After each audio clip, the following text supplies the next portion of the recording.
Vancouver-Mount Pleasant. Thank you. Thank you very much, Madam Speaker. I rise to speak to Budget 2014, and I thank the members who've spoken before me about this budget. Now, I was listening to the member from West Vancouver Sea to Sky, and he said that this budget shouldn't come as a surprise to anyone. Well, I'll tell you this, Madam Speaker, and you'll hear this first in this House.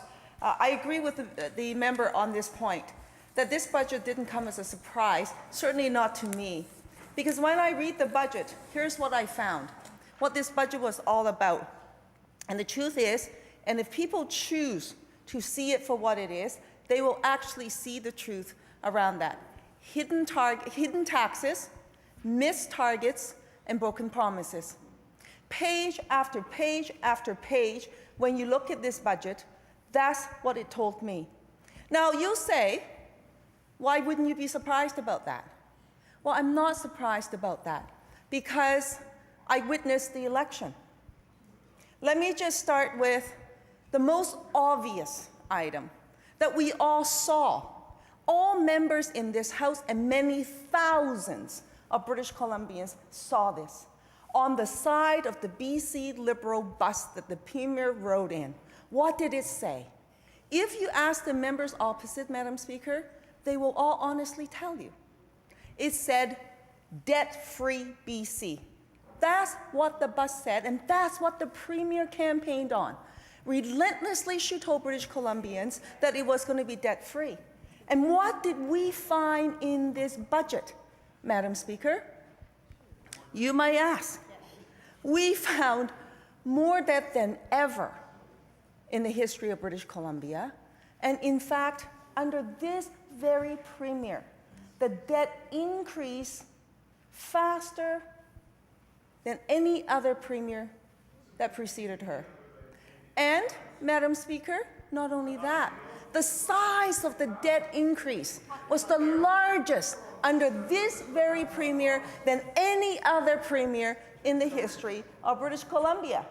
And now I have woken up some of the Liberal members because they're heckling me, Madam Speaker, because you know why? You know why the Liberal members heckle? It's because he knows and the members know I'm telling the truth, and British Columbians know that we're telling the truth. So now let's just take a look at the budget by its numbers so that nobody's accusing me of making them up. If the member choose to look in the budget book, they will actually see that the debt is risen up to over $7 billion. $70 billion, I'm sorry, $70 billion, Madam Speaker.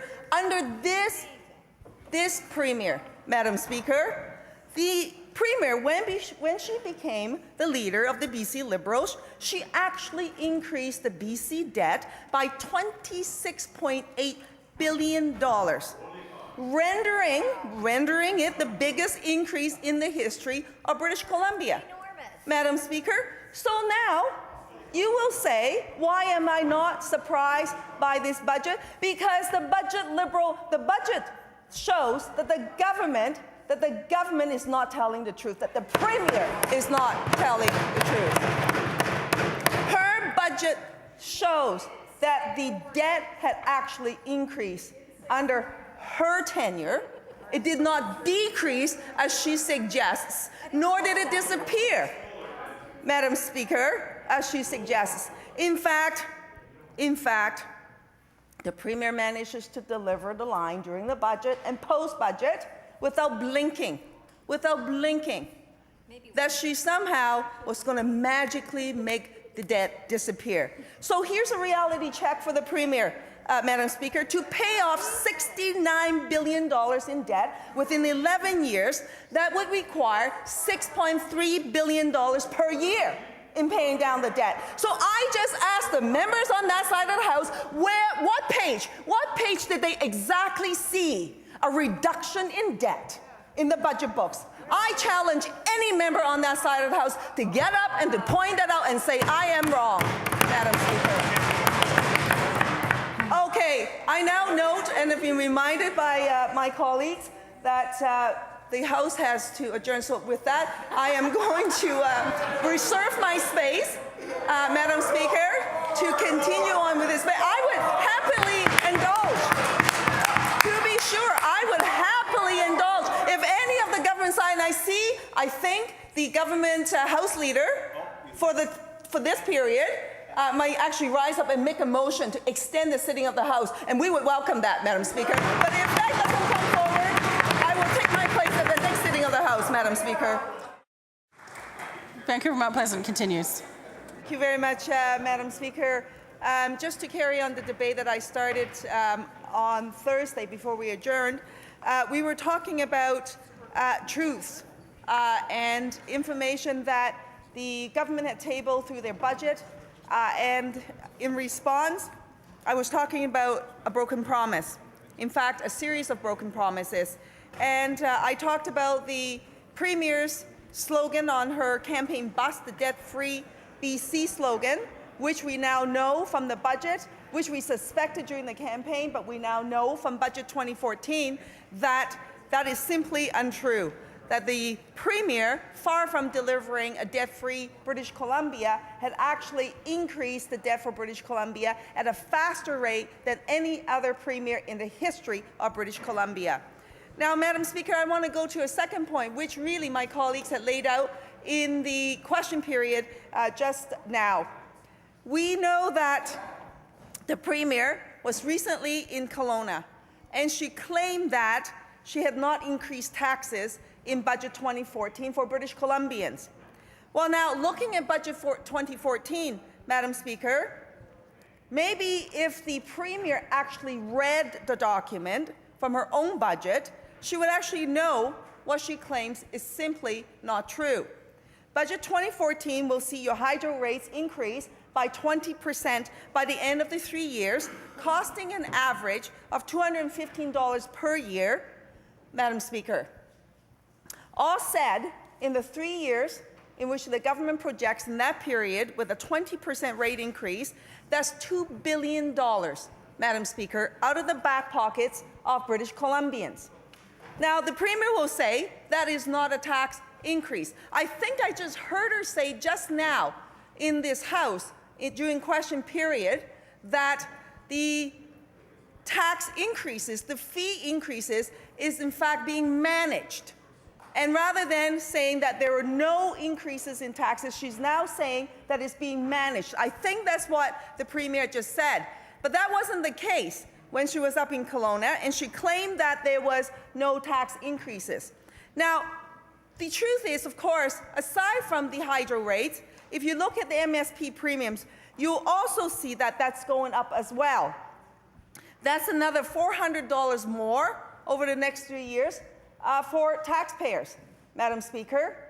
That is another tax increase for British Columbians. When you account for that amount, Mr. Speaker, that's another $2.3 billion out of the back pockets of British Columbians. Now, that's not the total list, because there's also the ICBC rate increase. There's also many other hidden taxes, which are, of course, disguised in the form of fee hikes. Ferries is another one, to which I know that my colleagues have been raising this issue in this House, inside this House and outside of this House, and that, the truth is another tax increase. So, knowing the facts of what we know now, Madam Speaker, Mr. Speaker, how it is that the Premier could continue to say with a straight face that she had not increased taxes for British Columbians. It is a mystery to me, and the truth is she cannot do that. She was caught in question period today from my colleagues who raised these issues directly to her, and she was caught, and she actually, instead of saying no tax increases, switched the wording ever so subtly to say that she's now managing the tax increases, Madam Speaker, and that is the truth of the pattern of behavior of this Premier. Now, Madam Speaker, I heard the Premier say just moments ago on the question that was raised by my colleague, the MLA from Vancouver-Kensington, on British Columbia having the highest child poverty rate here in British Columbia for year after year after year, right? And the Premier responded by saying her plan in reducing child poverty rate is her jobs plan. So let's just take a moment to review this government's jobs plan to see how they have done. The Premier, we know, spent millions of dollars of taxpayers' hard-earned dollars making false claims about her failed jobs plan. You've heard it. We've heard it in ads using taxpayers' money for advertisement to claim that the Premier's jobs plan is #1 in job creation. We heard it ad nauseum. The truth, Mr. Speaker, is this, that BC's labour market performed poorly last year compared to other provinces. This is actually a direct quote from the government's own budget document. And the budget document continues to say employment in BC actually stalled in 2013. The reality is BC is dead last in private sector job growth, and we have the highest unemployment rate in Western Canada. That is the truth, and those are the facts that cannot be disputed. Now, BC, Mr. Speaker, actually lost over 21,000 full-time jobs since this legislature last sat. And in January 2014, BC lost over 8,500 private sector jobs. And even the government themselves is projecting that unemployment will continue to increase over the next 2 years.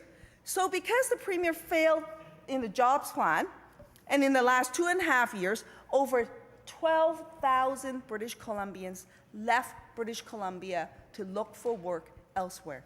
That is the Premier's record. So I have to ask the Premier this, Mr. Speaker, how's it going with that jobs plan? How's it going anyway? How is it contributing to reducing child poverty rate? It's not. It has failed British Columbians, and that's the truth of it.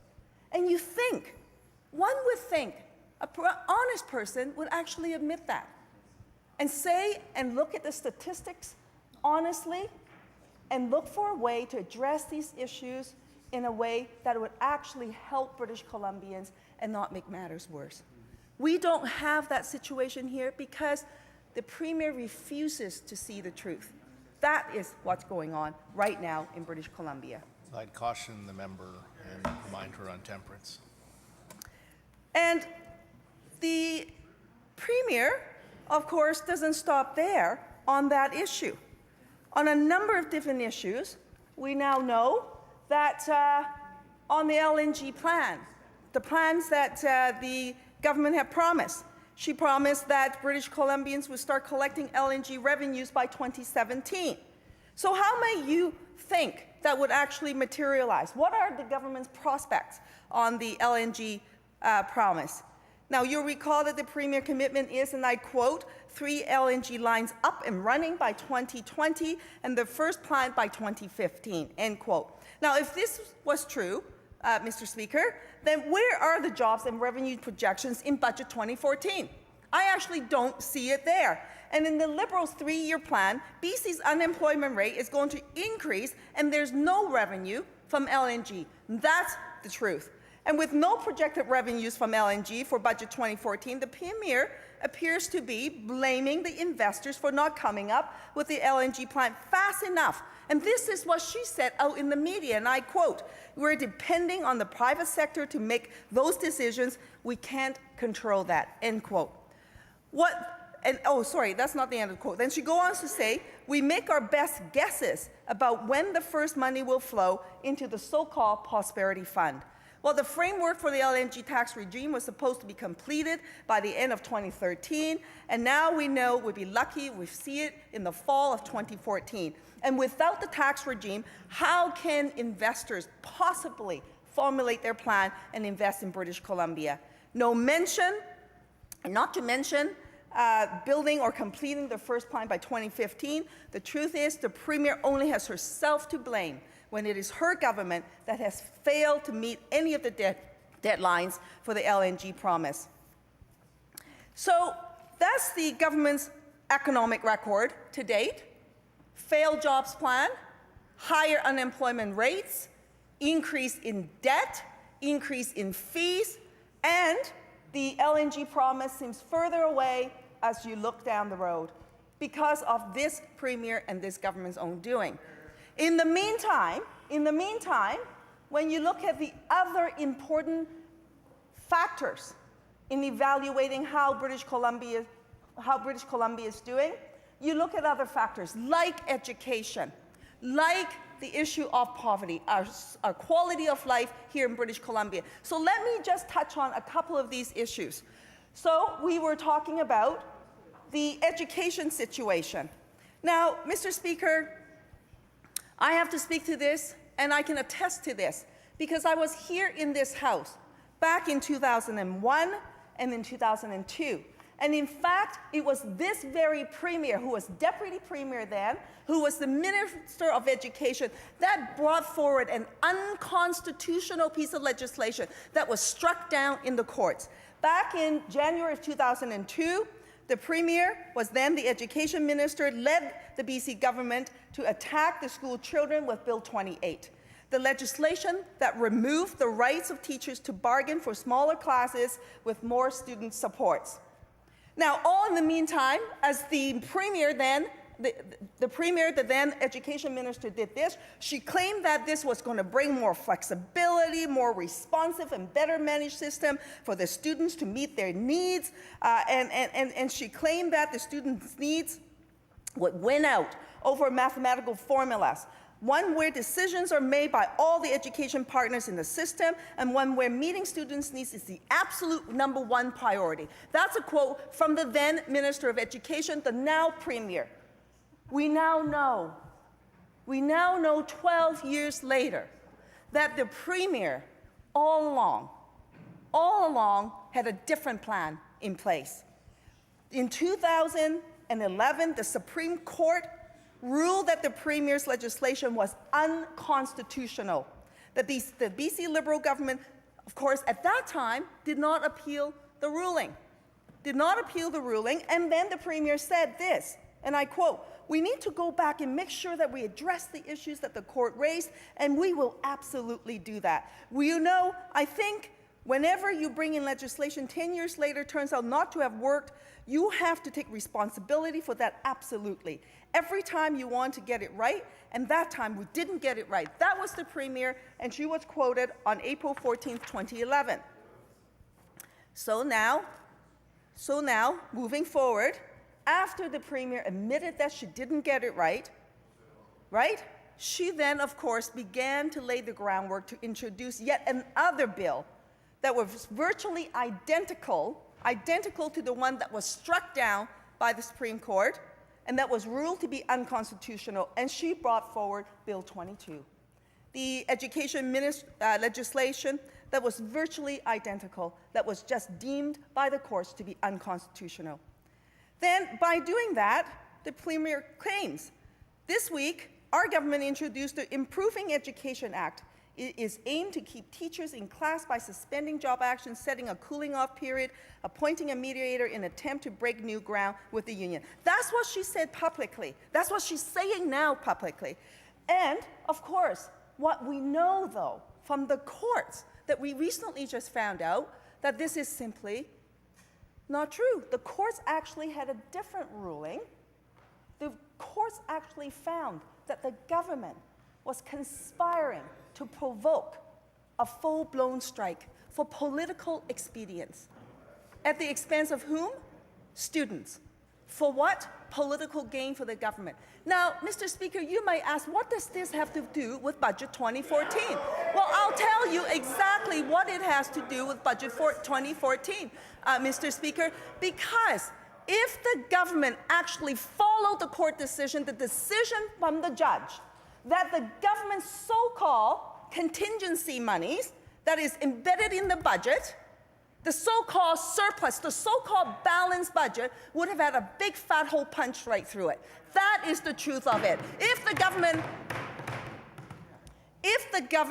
this Premier actually put students first, and instead of political expediency, and invested that money into the students' education, the government would not be sitting here today to claim that they have a surplus or a contingency fee or a balanced budget, Mr. Speaker. That's what it has to do with the Budget 2014. And why is this relevant and important today? Because that action shows exactly the pattern of behavior of this very premier. Dating back to 2002, when she first brought in an unconstitutional educational bill to strip classrooms of supports and to reduce the number of teachers that are required to support the students for better learning environments. She began that work more than 10 years ago, and she's continuing on that work. And today, in Budget 2014, in choosing to not invest money in the education system, she has made a political statement to once again that she will put political expediency and political gain ahead of the children in British Columbia. And that is what's going on right now today with Budget 2014. Now, Mr. Speaker, I know that some members might not want to hear this, and they might think it's nonsense. But if a person wants to be truthful about the evidence that's before them, they will be able to see that what I'm saying is exactly what is happening right now under this government and their direction. Now, Mr. Speaker, I want to bring up another issue because I know that my time is fast running out in my allotted time to speak to the budget. But I do want to bring up this issue that's close and near and dear to my heart. For so many years now, for 23 years, I've participated in the February 14th Memorial March in our community. For the people of Vancouver-Mount Pleasant, this is an important event. I was there for the first year when it started, and every year after that, I tried to attend. Only in the years when the legislature was sitting, when February 14th happened to fall on a sitting day, that I had missed the Memorial March. But this year I attended, and hundreds of people showed up. It was a clear, beautiful day. And before the march started, we heard testimonies from family members who really pour out their grief and the hurt that they continue to experience at the loss of the women who went missing and were murdered in our community.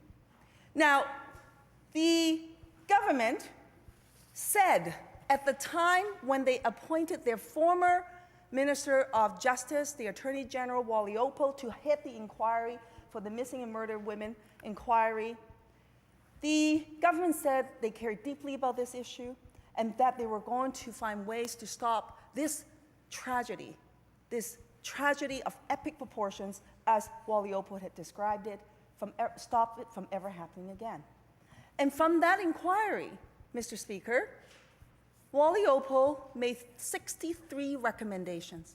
That was 14 months ago. 14 months ago, over a year ago, 63 recommendations were tabled before this government. There were 2 urgent recommendations from this government to act upon. One of them is a shuttle bus on the Highway of Tears. Now that's Highway 16, and why do people call it Highway of Tears? Because that is the very highway where very many women are put at risk every single time because there is no public transport. And they have to hitch a ride to go get groceries, to run errands, to get from one town to another. And every time they do that, they put their lives at risk. And that was the one of the highest priority items that Wally Opo had put forward in his inquiry. I would have thought, after 14 months of the inquiry being tabled, that I would have found a mention in Budget 2014 to actually fund that recommendation. After all, it was in the throne speech when this very premier claims that she wants to ensure that BC is violence-free. I challenge the premier to get up and to acknowledge that when she does not provide for safe public transportation in an area where people cannot get from one place to another, that she's creating a violence-free British Columbia, that she's not putting women at risk. I challenge the premier to not acknowledge that every time a woman along the stretch of Highway 16 on the Highway of Tears have to hitch a ride, that they're not putting their lives at risk. And Mr. Speaker, it's not like as though that's an impossible task to do. It is absolutely achievable if the government has the political will to do it. And then, Mr. Speaker, we heard through two volumes of the report, a report called Forsaken from Wally Oppel. And in it, he found evidence of fact, of wrongdoing from the institutions that fail the women and their families, on the investigation from the police on down. And one of his top priorities in calling on the government to act on is to actually recognize the injuries that's been done to the victims and the families, and call on the government to establish a compensation fund.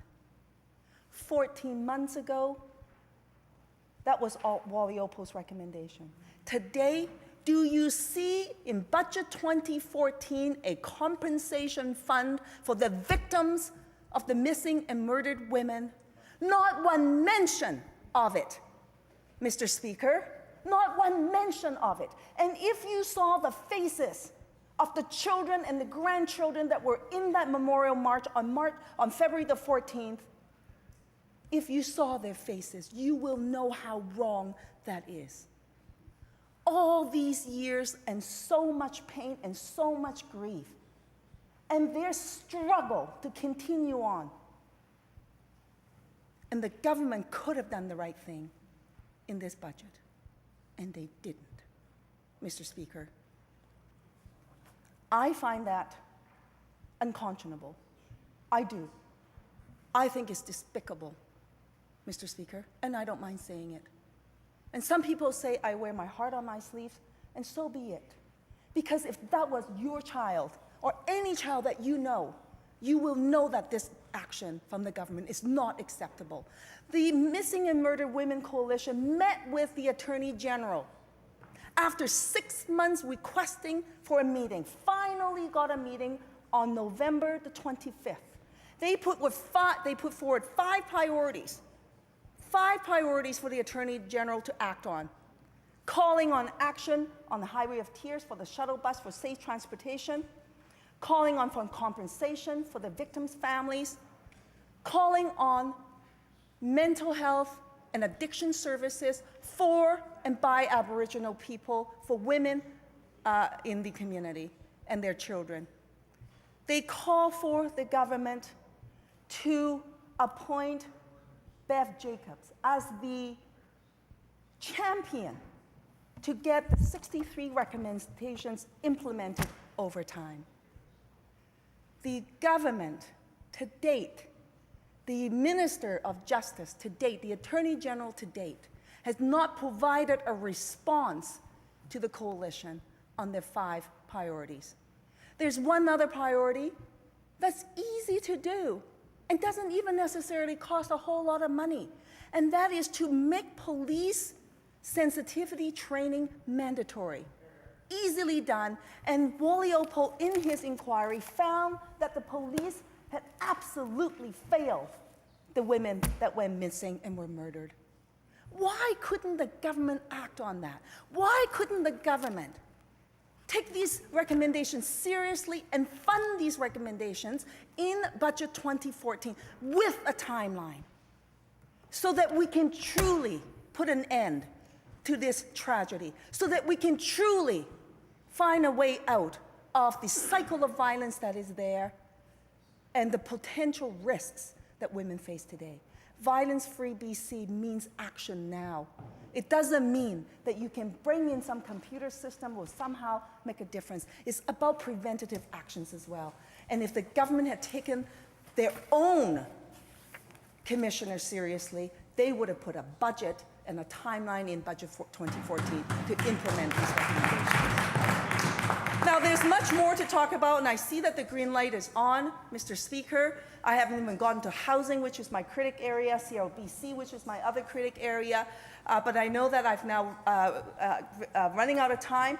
What I will do, of course, carry on this discussion with the ministers during estimates, and I will look forward to that.